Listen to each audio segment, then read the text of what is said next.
Hello everyone, I'm Dr. Rohit. I will be discussing on shock definition and recognition. So to define, circulatory shock is classically defined as a condition in which oxygen supply is inadequate to peripheral oxygen demand. It is also defined as a condition in which hypotension is associated with a variable degree of organ impairment. However, we must remember that the presence of hypotension is not a must for the diagnosis of shock, and shock is not promptly corrected. It leads to cellular energetic failure and ultimately multi-organ failure. So the crux of understanding the definition of shock comes from the DO2 VO2 relationship.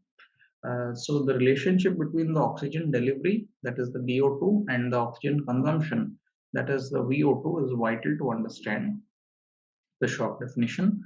The DO2 is the amount of oxygen delivered by the heart to the cells. So basically, the DO2 is the amount of cardiac output that the heart generates and the amount of arterial oxygen content, that is the CaO2. So the arterial oxygen content can be again divided into two parts. That is the one that is attached with hemoglobin, the amount of oxygen that is attached with hemoglobin, and the second part which is going to be dissolved in the blood. So the amount which is attached to hemoglobin can be shown by this equation as hemoglobin into the saturation of oxygen in the blood into 1.334, that is the Huffner's constant, and this is added to the amount that is dissolved in the blood, that is the partial pressure of oxygen into 0.003.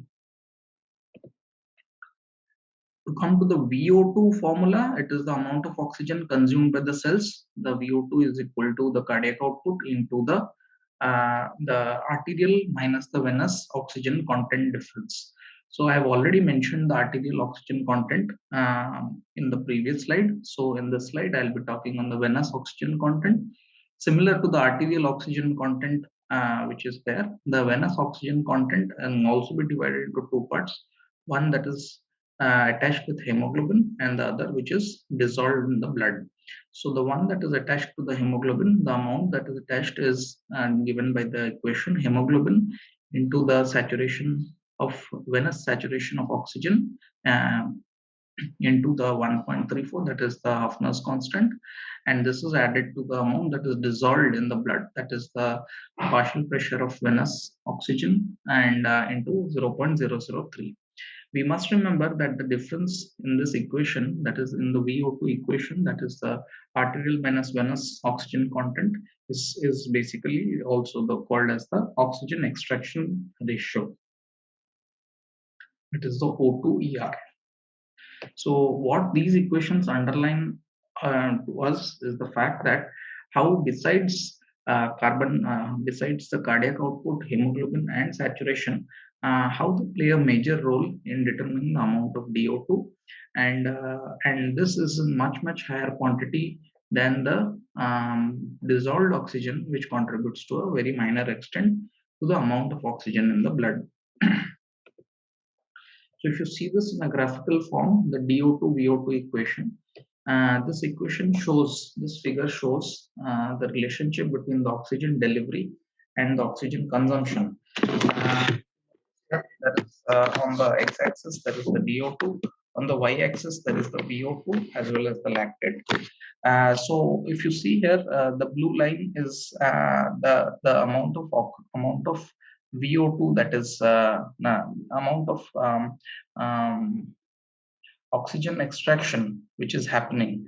So if you see here, as after a critical oxygen extraction, that is where it is written as O2ER, after a critical oxygen extraction has been reached, the oxygen consumption declines along with oxygen delivery.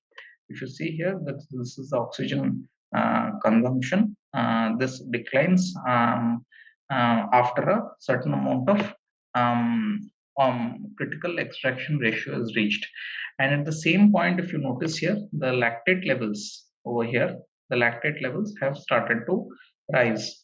So if you see here, the amount of oxygen consumption declining and the amount of lactate which is rising happens together at a point called as point where there is going to be start of anaerobic metabolism, and this happens when there is a critical amount of DO2 which has reached, and the amount of delivered oxygen which has reached a critical level, and the cells are not able to undergo aerobic metabolism, and they start entering into anaerobic metabolism. So if you notice here, this kind of relationship is seen in all shock states except in septic shock, which I'll come to in the next slide. So what happens to a patient who is in septic shock? So in this figure, if you see, the relationship between the oxygen delivery and consumption is shown in septic shock patients compared to the classical relationship in the previous slide. If you see here, the curves are much steeper. And shifted higher. They are much steeper and they are shifted higher up and rightward as well. And this implies that there is an earlier increase in the lactate levels in patients with septic shock, and a decrease in oxygen consumption in the first phase of shock, in the first phase of septic shock. So there is a rightward and an upward shift of the VO2 curve, as well as the lactate consumption which happens here is much lactate production which happens here is much earlier than what happens in normal state. So this kind of relationship is seen in septic shock patients. So at the cellular level, there are two main mechanisms basically responsible for shock establishment. So what happens is that there is a reduction in the oxygen amount available for the cells to be able to perform their normal cellular activities. Also, in some shock states, there is inability to use the oxygen delivered by the capillary blood flow. So, if there is a reduction in the amount of oxygen available to the cells, there is a decrease of DO2, and this DO2 is actually consequent reduction of DO2 is consequent to either a low cardiac output or a hemoglobin decrease, which happens in cardiogenic shock or in hypovolemic shock. If you have an inability to use the oxygen delivered by the capillary blood flow, which usually happens in septic shock, this leads to this is despite a very high or a normal delivered amount of O2 which happens in septic shock. So you must remember that in septic shock there is no issues with the amount of availability of oxygen in terms of the DO2, but this is an issue with the amount of oxygen that is going to be utilized by the cells. So there is a utilization problem at the cellular level. Ultimately, no matter what type of shock it is, both these mechanisms ultimately lead in the respective shock states to a cellular energetic failure and ultimately death of the cells and the death of the patient per se. So if you see classification, now that we finished the definition of shock, we come to the classification of shock. And if you see the classification of shock, we can identify basically four principal types of shock, and they're always classified according to patient's cardiac output. So if the patient's cardiac output is high, it goes into distributive shock. And in the subcategories of distributive shock, you have septic, anaphylactic, and neurogenic shock. If the patient has a low cardiac output, you have hypovolemic, cardiogenic, or obstructive shock. So this is the first hemodynamic profile that we have to evaluate when we start defining, classifying, and recognizing the particular shock that the patient has.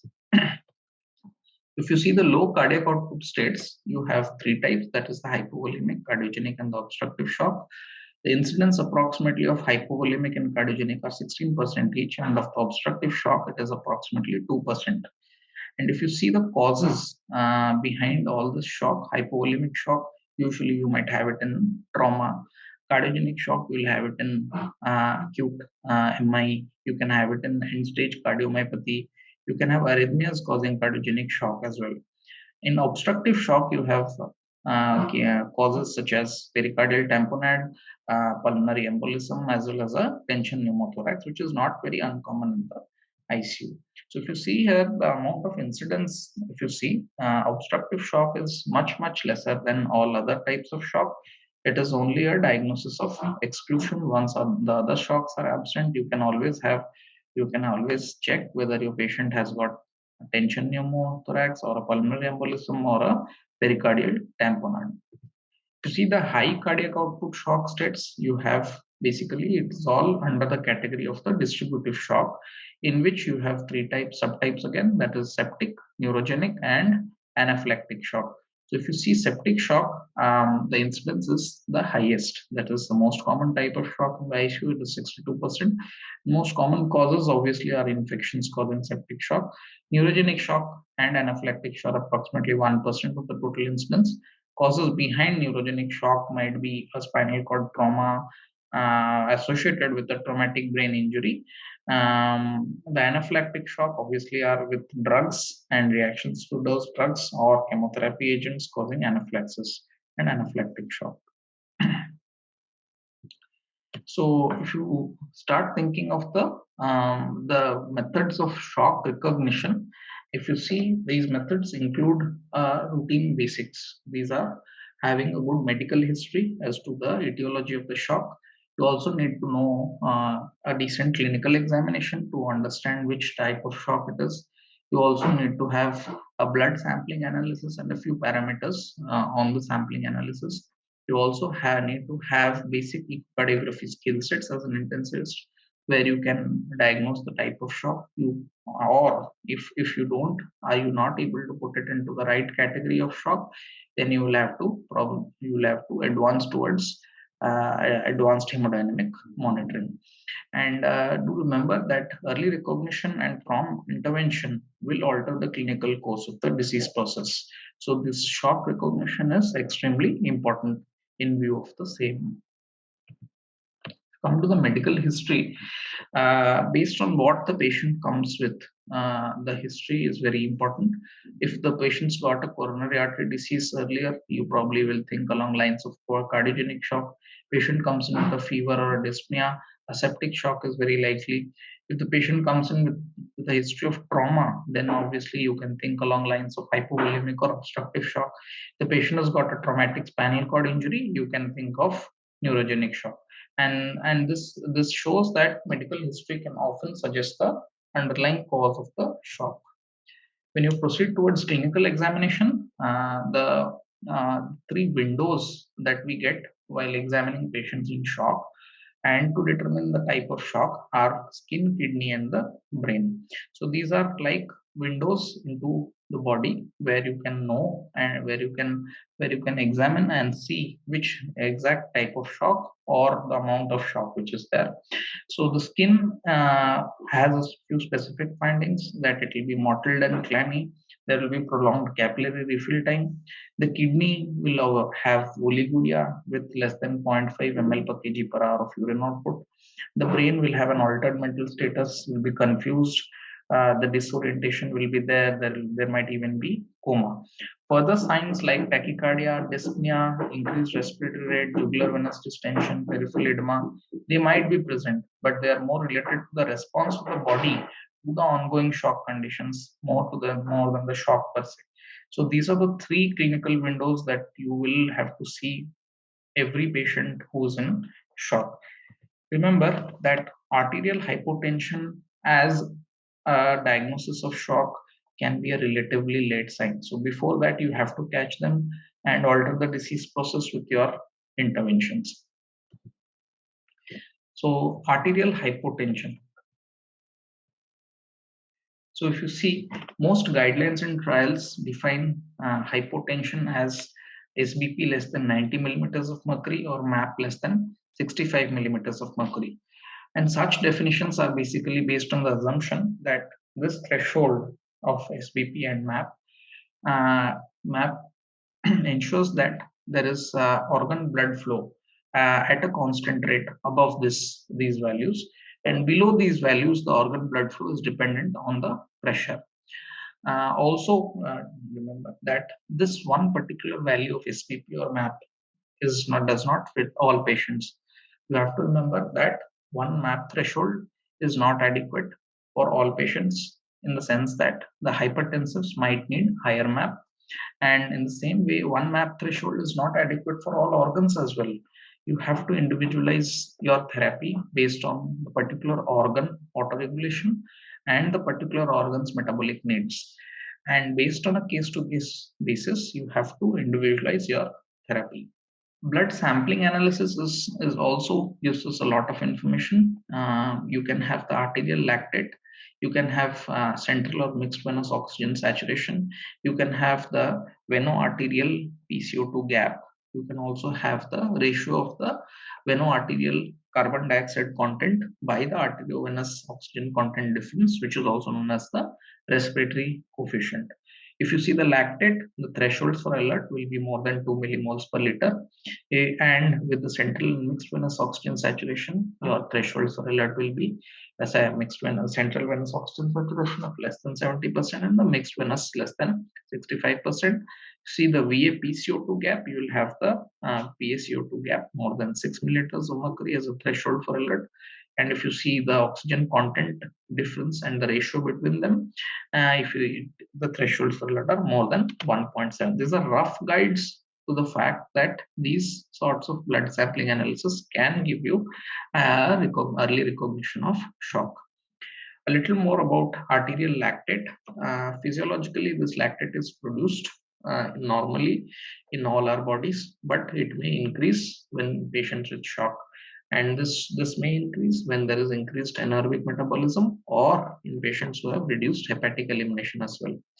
You must also know that absolute values of arterial lactate have been associated with worse outcomes in all kinds of shock. So if you have a high lactate value, you know that there is a possibility of worse outcome in your patient. And the threshold values of alert, which I've also already mentioned, is approximately more than 2 millimoles per liter. What is lactate clearance is another thing which we must be knowing when we are guiding our therapy in any shock. Lactate clearance is being defined in various trials, has been defined as more than equal to 20% of reduction every 2 hours for the initial 8 hours. So there must be a more than 20% reduction from your initial lactate level when the patient presents to you every 2 hours for the initial 8 hours. If you see a little more on the central or mixed venous oxygen saturation, the central venous oxygen saturation is several times used as a surrogate of the mixed venous oxygen saturation. And these both represent the peripheral O2 extraction of the body. And if you have low values, they indicate that there is a high amount of peripheral O2 extraction, and this indicates that you will have to increase your DO2. And this when you increase your DO2, then your central venous and your mixed venous oxygen saturation will also improve. To pursue it further, there was a landmark study in 2001 by Rivers et al. Who targeted an increase in the central venous oxygen saturation of more than 70% in the first 6 hours after your ED admission in septic shock patients. But it showed a very, very huge amount of mortality benefit. So it was incorporated in the septic sepsis guidelines in that point of time. But later the process promise and the RISE trials, they failed to show any mortality benefit, and thus they were removed from the sepsis guidelines. So at this current point of time, there is no role of targeting a central venous oxygen saturation of more than 70%. So if you see a little more on the veno-arterial PCO2 gap, this is the difference between the mixed venous and the arterial PCO2, and it is inversely correlated to the cardiac output. So if your veno-arterial PCO2 gap is high, then you might have to think along. You will have to think along improving your cardiac output. If your veno-arterial PCO2 gap is below 6, then you know that your cardiac output is decently okay. So if you have a central venous CO2, this may be a valid surrogate of your mixed venous CO2 for CO2 gap calculation. For all day-to-day purposes, we measure the central venous CO2 from a central line rather than a mixed venous CO2 from a pulmonary artery catheter. And a value of CO2 gap more than 6 indicates a low cardiac output, and this low cardiac output will lead to a peripheral CO2 stagnation, and it varies more rapidly with lactate. So this is the beneficial effect of doing a VS calculation of a VA PSO2 gap, that it varies more rapidly than lactate, and it can be a more dynamic marker of reduction of your cardiac output to the tissues. So if you integrate all these biochemical markers of lactate, central venous oxygen saturation, and the veno-arterial PCO2, this is a suggested algorithm by Dr. Daniel D. Becker, who put forward that lactate becomes the first step in analyzing any biochemical analysis of a patient in shock. And if you have lactate more than 2, then you proceed towards checking for your mixed venous oxygen saturation. Based on what your mixed oxygen saturation is, you then divide patients into either having a high VA-PaCO2 that is more than 6 or a low PaCO2 that is less than 6. So this is a generalized algorithm by Dr. D. Becker, who has sort of summarized the next steps to do when you get a particular lactate, mixed venous oxygen, central venous oxygen saturation, and a VA-PaCO2 gap. Moving forward to the other modalities of recognizing shock, you have echocardiography, where you have where you can have a rapid assessment by cardiac echo, that is a race, and you can also have an advanced echocardiography. So for all intensivists who are working in the ICU, it is definitely at least this much of expertise good to know about a rapid assessment by cardiac echo, where you use a 2D mode or an M mode, and you assess for the LV contraction, you will assess for the RV contraction. You have to know to assess about the intravascular fluid status, and also at least they will determine a pericardial tamponade. And when you move forward and go towards advanced echocardiography, which is not a must know for all ICU, for all doctors managing ICU, you will have to know more about the TDI, that is the tissue Doppler imaging. You have to start to evaluate about diastolic dysfunction. You have to know about an intravascular fluid status as well. You have to know about other hemodynamic monitoring, such as the cardiac output monitoring using echocardiography. So how does the echocardiography vary in several different types of shock? If you have a distributive shock, of which septic shock is the most common, you usually will have normal cardiac chambers, and you will have usually a preserved contractility, unless your patient goes into a septic cardiomyopathy, where you will have reduction in the contractility. As similarly, in the hypovolemic shock, you have patients who have small cardiac chambers, and you will have a kissing left ventricle, and you might have normal or even high contractility in hypovolemic shock. If you see the heart in cardiogenic shock, you will usually have large ventricles and very poor contractility. In obstructive shock, in cases of tamponade, you probably will see a pericardial effusion. You will see small left and right ventricles. You will see a dilated inferior vena cava. In cases of pulmonary embolism or a pneumothorax, you will see a dilated right ventricle and a small left ventricle. So based on this screening echocardiography examination, you can have a particular diagnosis of shock.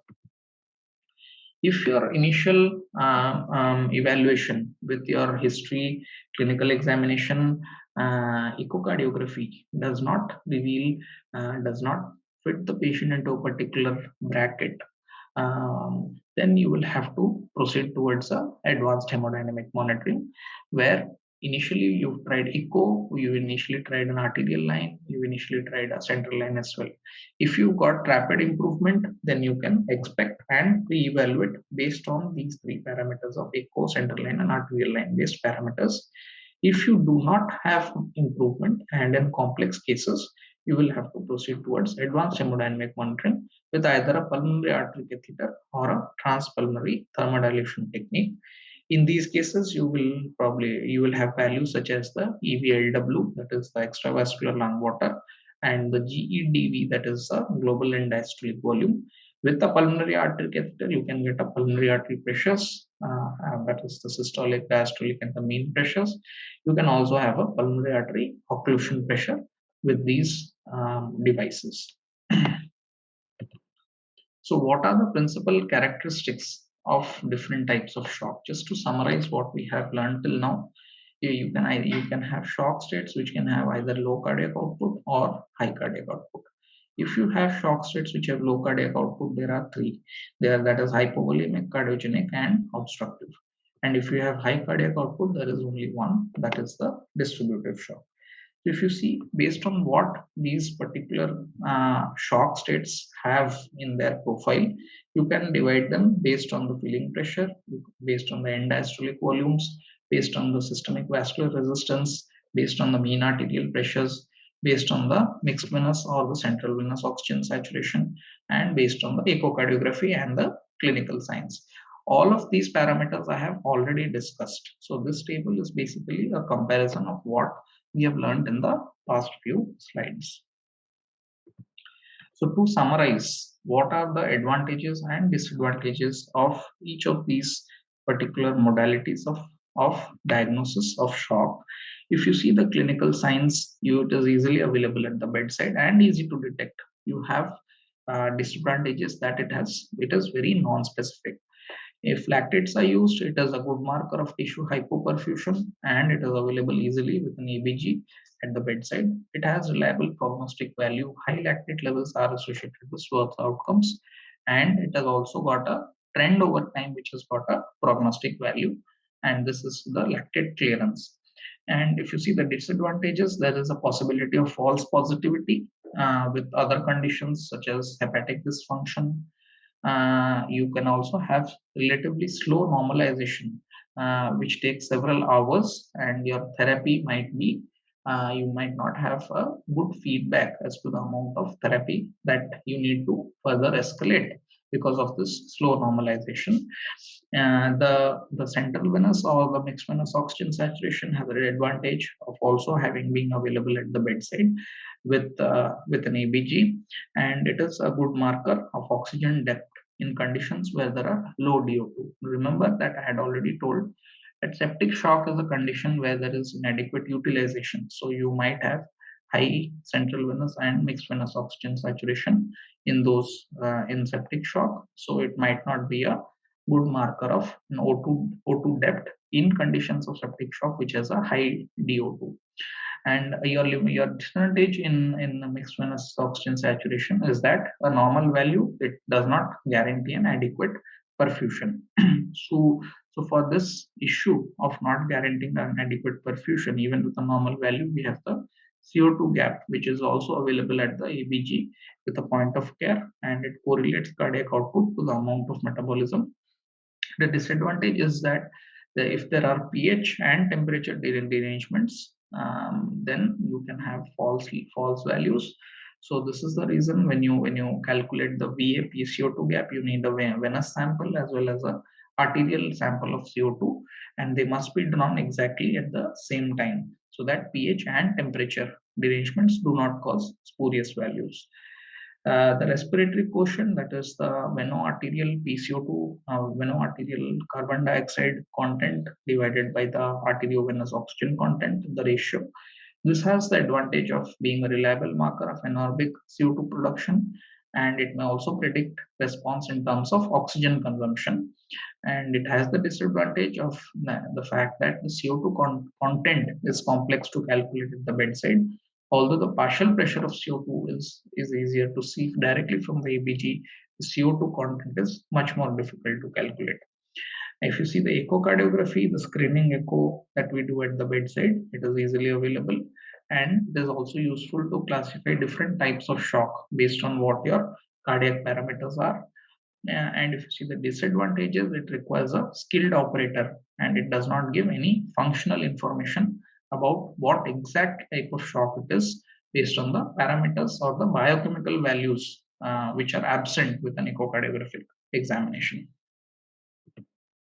So the take-home points of today's talk is that circulatory shock is defined as a condition in which oxygen supply is inadequate to peripheral oxygen demand, and shock states are usually classified according to the type of cardiac output they have, whether it is a high or a low cardiac output state.